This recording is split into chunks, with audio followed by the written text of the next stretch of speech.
ओम शांति। आज बाबा के 1-8-20 के महावाक्य हैं। सबसे पहले हम मुरली का सारांश सुनेंगे।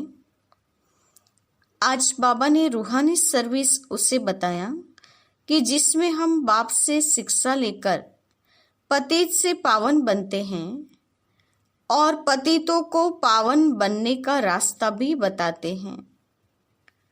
हम आत्माओं का बाप परमपिता परमात्मा हैं, वो परम टीचर भी हैं। यह बात हरदम याद रहनी चाहिए। अभी तुम ब्राह्मण संप्रदाय हो, जो फिर जाकर देवी संप्रदाय बनेंगे तो तुम्हें देवी गुण भी धारण करने होंगे और सबसे नंबर 1 देवी गुण है पवित्रता का। आगे बाबा ने कहा, ईश्वर बैठ अभी शिक्षा दे रहे हैं। हम उनकी मत से सब मनुष्य को श्रेष्ठ बनाते हैं। हम पहले घर जाएंगे, फिर पवित्र आत्माएं राज्य करेंगे। इसको कहा जाता है स्वदर्शन चक्र। बाबा ने कहा, तुम्हारा यह स्वदर्शन चक्र रुकना नहीं चाहिए। इससे तुम्हारे विकर्म विनाश होंगे, रावण पर जीत प्राप्त करेंगे, पाप मिट जाएंगे, आसुरीपना खत्म होता जाएगा। तो ये फायदे हैं स्वदर्शन चक्र फिराने से। ये बाबा ने आज बताया। बाबा ने आज हमें यह कहा कि तुम बोलते चलते स्वदर्शन चक्रधारी हो। ऐसे ज्ञान का सिमरन करते रहेंगे तो तुम्हारा कल्याण हो जाए। तो बाबा ने कहा, तुम्हें इस बात की खुशी होनी चाहिए कि बाबा हमें ऐसा बनाते हैं, तो हमें फिर रोना क्यों चाहिए? तुम्हें फिर और कोई बात की फिक्र नहीं होनी चाहिए। तो ये था आज की मुरली का सारांश। अभी हम मुरली की शुरुआत करते हैं। मीठे बच्चे, तुम्हें पढ़ाई से अपनी कर्मातीत अवस्था बनानी है, साथ साथ पतित से पावन बनाने का रास्ता भी बताना है, रूहानी सर्विस करनी है। प्रश्न है, कौन सा मंत्र याद रखो तो पाप कर्मों से बच जाएंगे? कौन सा मंत्र याद रखो तो पाप कर्मों से बच जाएंगे? उत्तर है, बाप ने मंत्र दिया है, hear no evil, see no evil. यही मंत्र याद रखो। तुम्हें अपने कर्मेंद्रियों से कोई पाप नहीं करना है। कलयुग में सबसे पाप कर्म ही होते हैं, इसलिए बाबा यह युक्ति बताते हैं। पवित्रता का गुण धारण करो, यही नंबर 1 गुण है। बाबा ने कहा, पाप कर्म से बचने की युक्ति बाबा बताते हैं। उसमें नंबर 1 गुण है पवित्रता। ओम शांति। बच्चे किसके सामने बैठे हैं?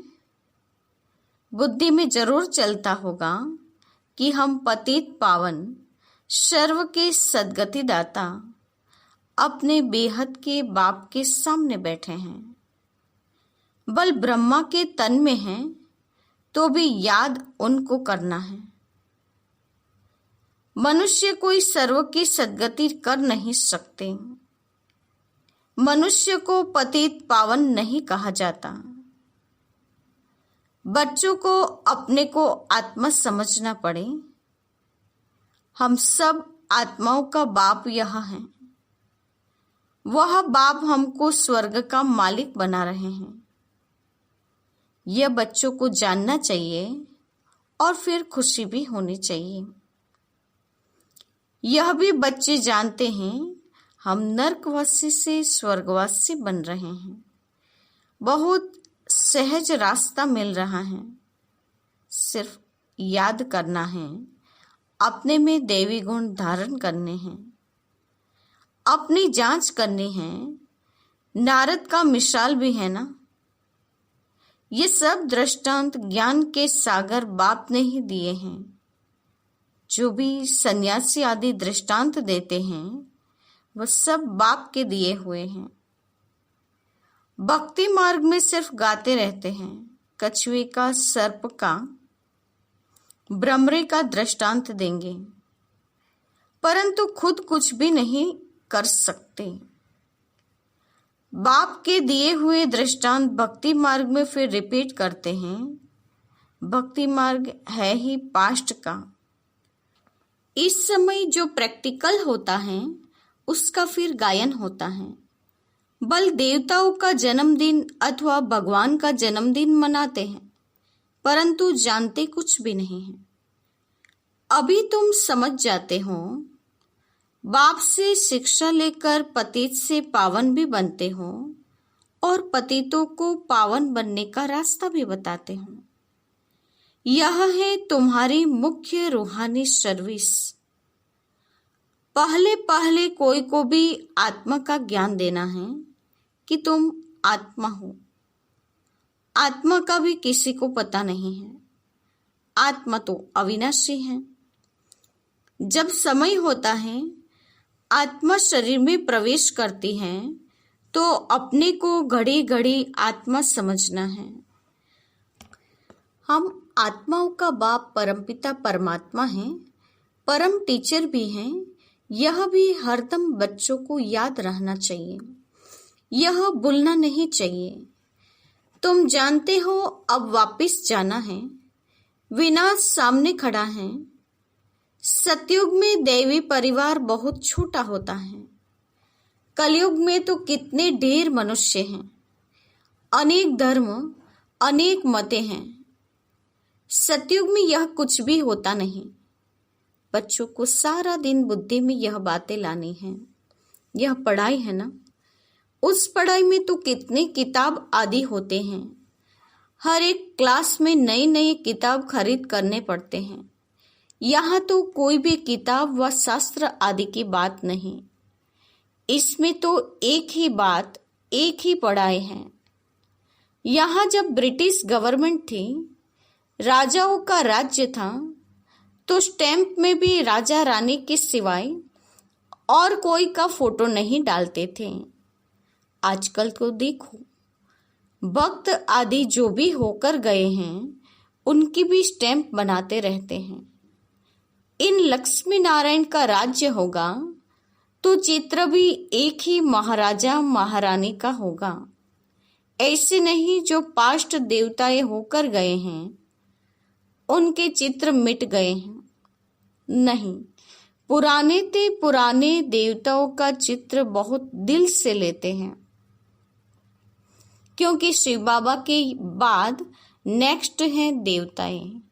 ये सब बातें तुम बच्चे धारण कर रहे हो औरों को रास्ता बताने। यह है बिल्कुल नई पढ़ाई। तुमने ही यह सुनी थी और पद पाया था, और कोई नहीं जानते। तुमको राजयोग परमपिता परमात्मा सिखला रहे हैं। महाभारत लड़ाई भी मशहूर है। क्या होता है सो तो आगे चल देखेंगे। कोई क्या कहते और कोई क्या कहते। दिन प्रतिदिन मनुष्यों को टच होता जाता है। कहते भी हैं वर्ल्ड वार लग जाएगी। उससे पहले तुम बच्चों को अपनी पढ़ाई से कर्मातीत अवस्था प्राप्त करनी है। बाकी असुरों और देवताओं की कोई लड़ाई नहीं होती। उस समय तुम ब्राह्मण संप्रदाय हो, जो फिर जाकर देवी संप्रदाय बनते हो। इसलिए इस जन्म में देवी गुण भी धारण कर रहे हो। नंबर 1 देवी गुण है पवित्रता का। तुम इस शरीर द्वारा कितने पाप करते आए हो। आत्मा को ही कहा जाता है पाप आत्मा। आत्मा इन कर्मेंद्रियों से कितने पाप करती रहती हैं। अब फिर हियर नो इविल किसको कहा जाता है? आत्मा को। बाबा ने कहा hear no evil, see no evil, talk no evil. ये सारी बातें किसके लिए कही जाती हैं? आत्मा के लिए। आत्मा ही कानों से सुनती है। बाप ने तुम बच्चों को स्मृति दिलाई है कि तुम आदि सनातन देवी देवता धर्म वाले थे। चक्र खाकर आए, अब फिर तुमको वही बनना है। यह मीठी स्मृति आने से पवित्र बनने की हिम्मत आती है। तुम्हारी बुद्धि में है हमने 84 जन्म का पार्ट बजाया है। पहले पहले हम यह थे। यह कहानी है ना। बुद्धि में आना चाहिए 5000 वर्ष पहले हम सुदेवता थे। हम आत्मा मूल वतन की रहने वाली हैं। आगे यह जरा भी ख्याल नहीं था। हम आत्माओं का वह घर है, वहां से हम आते हैं पार्ट बचाने। सूर्यवंशी चंद्रवंशी बने। अभी तुम ब्रह्मा की संतान ब्राह्मण वंशी हो। तुम ईश्वरीय औलाद बने हो। ईश्वर बैठ तुमको शिक्षा देते हैं। ये सुप्रीम बाप, सुप्रीम टीचर, सुप्रीम गुरु भी हैं। हम उनकी मत से सब मनुष्यों को श्रेष्ठ बनाते हैं। मुक्ति जीवन मुक्ति दोनों श्रेष्ठ हैं। हम अपने घर जाएंगे, फिर पवित्र आत्माएं आकर राज्य करेगी। ये चक्र है ना, इसको कहा जाता है स्वदर्शन चक्रधारी। यह ज्ञान की बात है। बाप कहते हैं तुम्हारा यह स्वदर्शन चक्र रुकना नहीं चाहिए। फिरते रहने से विकर्म विनाश हो जाएंगे। तुम इस रावण पर जीत पा लेंगे। पाप सारे मिट जाएंगे। अब स्मृति आई है सिमरन करने के लिए। ऐसे नहीं माला बैठ सिमरन करनी है। आत्मा में अंदर ज्ञान है जो तुम बच्चों को और भाई बहनों को समझाना है। बच्चे भी मददगार तो बनेंगे ना।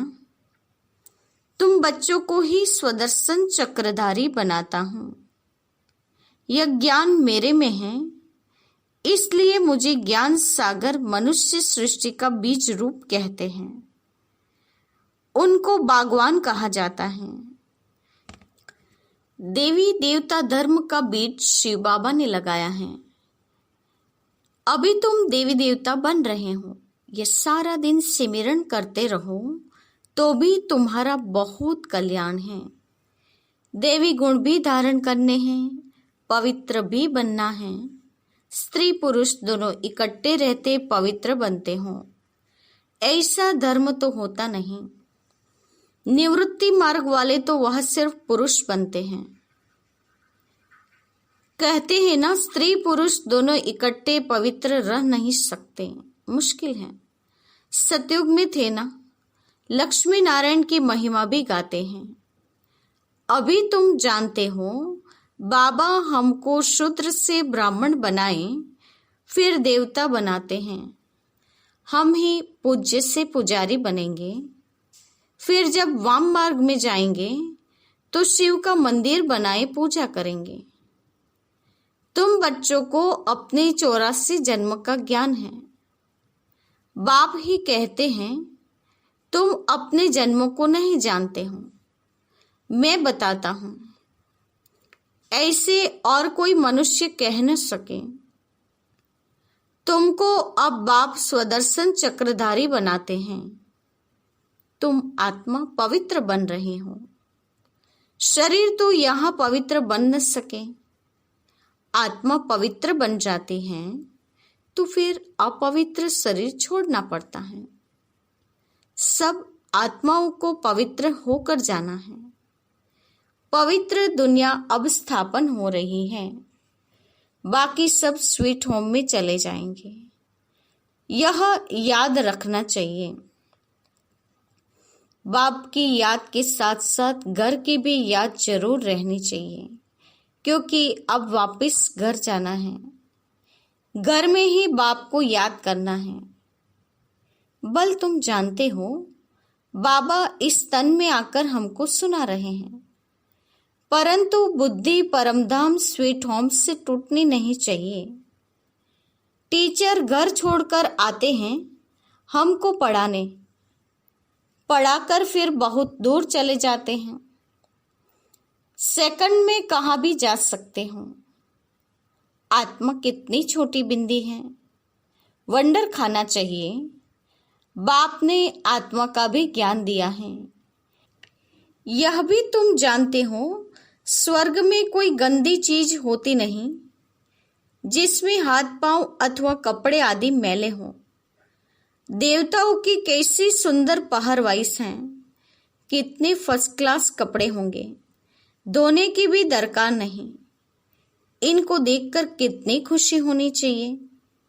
आत्मा जानती है भविष्य 21 जन्म हम यह बनेंगे, बस देखते रहना चाहिए। यह चित्र सबके पास होना चाहिए। इसमें बड़ी खुशी होनी चाहिए कि हमको बाबा यह बनाते हैं। ऐसे बाबा के हम बच्चे फिर रोते क्यों हैं? हमको कोई फिक्र थोड़ी होना चाहिए। देवताओं के मंदिर में जाकर महिमा गाते हैं, सर्वगुण संपन्न अच्युतम केशवम, कितने नाम बोलते जाते हैं। ये सब शास्त्रों में लिखा हुआ है जो याद करते हैं। शास्त्रों में किसने लिखा? व्यास ने। या कोई नए नए भी बनाते रहते हैं। ग्रंथ आगे बहुत छोटा था, हाथ से लिखा हुआ, अभी तो कितना बड़ा बना दिया है, जरूर एडिशन किया होगा। अब गुरु नानक तो आते ही हैं धर्म की स्थापना करने। ज्ञान देने वाला तो एक ही है। क्राइस्ट भी आते हैं सिर्फ धर्म की स्थापना करने के लिए। जब सब आ जाते हैं फिर तो वापस जाएंगे। घर भेजने वाला कौन? क्या क्राइस्ट? नहीं, वह तो भिन्न नाम रूप में तमोप्रधान अवस्था में है। सतो रजो तमो में आते हैं ना। इस समय सब तमोप्रधान हैं। सबकी जड़ जड़ीभूत अवस्था है ना। पुनर्जन्म लेते लेते इस समय सब धर्म वाले आकर तमोप्रधान बने हैं। अब सबको वापस जाना है जरूर। फिर से चक्र फिरना चाहिए। पहले नया धर्म चाहिए जो सतयुग में था। बाप ही आकर आदि सनातन देवी देवता धर्म की स्थापना करते हैं। फिर विनाश भी होना है। स्थापना, विनाश, फिर पालना। सतयुग में एक ही धर्म होगा। ये स्मृति आती है ना। सारा चक्र स्मृति में लाना है। अभी हम 84 का चक्र पूरा कर वापस घर जाएंगे। तुम बोलते चलते स्वदर्शन चक्रधारी हो। वह फिर कहते हैं कृष्ण को स्वदर्शन चक्र था, उनसे सबको मारा। अकासुर बकासुर आदि के चित्र दिखाए हैं, परंतु ऐसी कोई बात है नहीं। तुम बच्चों को अभी स्वदर्शन चक्रधारी बनकर रहना है, क्योंकि स्वदर्शन चक्र से तुम्हारे पाप कटते हैं। आसुरीपना खत्म होता है। देवता और असुरों की लड़ाई तो हो न सके। असुर है कलयुग में, देवताएं हैं सतयुग में, बीच में है संगम युग। शास्त्र है ही भक्ति मार्ग के। ज्ञान का नाम निशान नहीं। ज्ञान सागर एक ही बाप है सबके लिए। सिवाय बाप के कोई भी आत्मा पवित्र बन वापस जा नहीं सकती। पार्ट जरूर बजाना है, तो अब अपने 84 के चक्र को भी याद करना है। हम अभी सतयुगी नए जन्म में जाते हैं। ऐसा जन्म फिर कभी नहीं मिलता। शिव बाबा फिर ब्रह्मा बाबा, लौकिक पारलौकिक और यह है अलौकिक बाबा। इस समय की ही बात है। इनको अलौकिक कहा जाता है। तुम बच्चे उस शिव बाबा को सिमरन करते हो, ब्रह्मा को नहीं। बल ब्रह्मा के मंदिर में जाकर पूजा करते हैं। वह भी तब पूजते हैं जब सूक्ष्म वतन में संपूर्ण अव्यक्त मूर्त है। यह शरीरधारी पूजा के लायक नहीं है। यह तो मनुष्य है ना। मनुष्य की पूजा नहीं होती। ब्रह्मा की दाढ़ी दिखाते हैं तो मालूम पड़े यह यहाँ का है। देवताओं को दाढ़ी होती नहीं। ये सब बातें बच्चों को समझा दी हैं। तुम्हारा नाम बाला है, इसलिए तुम्हारा मंदिर भी बना हुआ है। सोमनाथ का मंदिर कितना ऊंचे ते ऊंचे। सोमरस पिलाया, फिर क्या हुआ? फिर यहाँ भी देलवाड़ा मंदिर देखो। मंदिर हूबहू यादगार बना हुआ है। नीचे तुम तपस्या कर रहे हो, ऊपर में है स्वर्ग। मनुष्य समझते हैं स्वर्ग कहाँ ऊपर में है। मंदिर में भी नीचे स्वर्ग कैसे बनाएं? तो ऊपर छत में बना दिया है। बनाने वाले कोई समझते थोड़ी हैं। बड़े बड़े करोड़पति हैं, उन्हों को यह समझाना है। तुमको अभी ज्ञान मिला है तो तुम बहुतों को दे सकते हो। अच्छा, मीठे मीठे सिकिलदे बच्चों के प्रति माता पिता बाप दादा का याद प्यार और गुड मॉर्निंग। रूहानी बाप के रूहानी बच्चों को नमस्ते। हम रूहानी बच्चों की रूहानी माता पिता बाप दादा को याद प्यार और नमस्ते। पूरी मुरली का धारणा युक्त मुख्य सार। पहली पॉइंट, अंदर से आसुरी पने को समाप्त करने के लिए चलते फिरते स्वदर्शन चक्रधारी होकर रहना है। सारा चक्र स्मृति में लाना है। दूसरी पॉइंट, बाप की याद के साथ साथ बुद्धि परमधाम घर में लगी रहे। बाप ने जो स्मृतियां दिलाई हैं उनका सिमरन कर अपना कल्याण करना है। आज का वरदान है, संपूर्ण आहुति द्वारा परिवर्तन समारोह मनाने वाले दृढ़ संकल्पधारी भव। संपूर्ण आहुति द्वारा परिवर्तन समारोह मनाने वाले दृढ़ संकल्पधारी भव। वरदान का स्पष्टीकरण है, जैसे कहावत है, धरत पड़िए धर्म न छोड़िए। तो कोई भी सरकमस्टांस आ जाए, माया के महावीर रूप सामने आ जाएं, लेकिन धारणाएं न छूटे। संकल्प द्वारा त्याग की हुई बेकार वस्तुएं संकल्प में भी स्वीकार न हो। सदा अपने श्रेष्ठ स्वमान, श्रेष्ठ स्मृति और श्रेष्ठ जीवन के समर्थी स्वरूप द्वारा श्रेष्ठ पाठधारी बन श्रेष्ठता का खेल करते रहो। कमजोरियों के सब खेल समाप्त हो जाएं। जब ऐसी संपूर्ण आहुति का संकल्प दृढ़ होगा, तब परिवर्तन समारोह होगा। इस समारोह के डेट अब संगठित रूप में निश्चित करो। बाबा ने कहा कि संकल्प द्वारा त्याग की हुई वेस्ट चीजें संकल्प से भी अब स्वीकार न करें। आप सदा श्रेष्ठ स्वमान, श्रेष्ठ स्मृति और श्रेष्ठ जीवन के समर्थी स्वरूप द्वारा श्रेष्ठता का खेल करते रहो। कमजोरियों को अब समाप्त कर दो।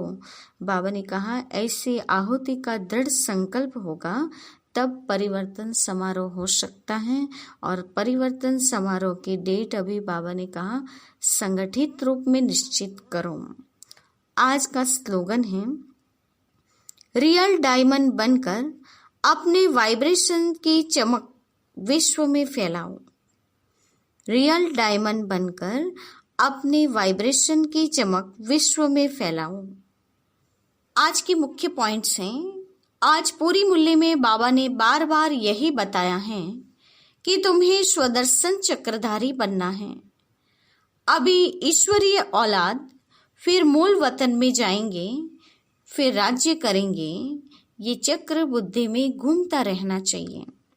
मुख्य गुण है, नंबर 1 गुण है पवित्रता, क्योंकि पवित्र बनकर घर जाएंगे, फिर पवित्र दुनिया में राज्य करेंगे। तो ये पवित्रता के गुण की धारणा करना भी बहुत जरूरी है। आज बाबा ने कहा, परमधाम स्वीट होम से तुम्हारा बुद्धियोग कभी टूटना नहीं चाहिए। बाप की याद के साथ परमधाम घर में भी बुद्धि लगी रहनी चाहिए, क्योंकि अभी वापस घर जाने का समय है। ज्ञान सागर एक बाप है, तुमको अभी ज्ञान मिला है तो तुम बहुतों को ज्ञान दे सकते हो। यह बिल्कुल नई पढ़ाई है और इस पढ़ाई से तुमको कर्मातीत अवस्था बनानी है। संकल्प से भी त्याग की हुई वस्तुएं संकल्प से भी स्वीकार न हो, ऐसी श्रेष्ठ स्मृति स्वमान श्रेष्ठ जीवन के समर्थी स्वरूप द्वारा श्रेष्ठ पाठधारी बन श्रेष्ठता का खेल करना है। ये आहुति का संकल्प दृढ़ होगा तब परिवर्तन समारोह होगा।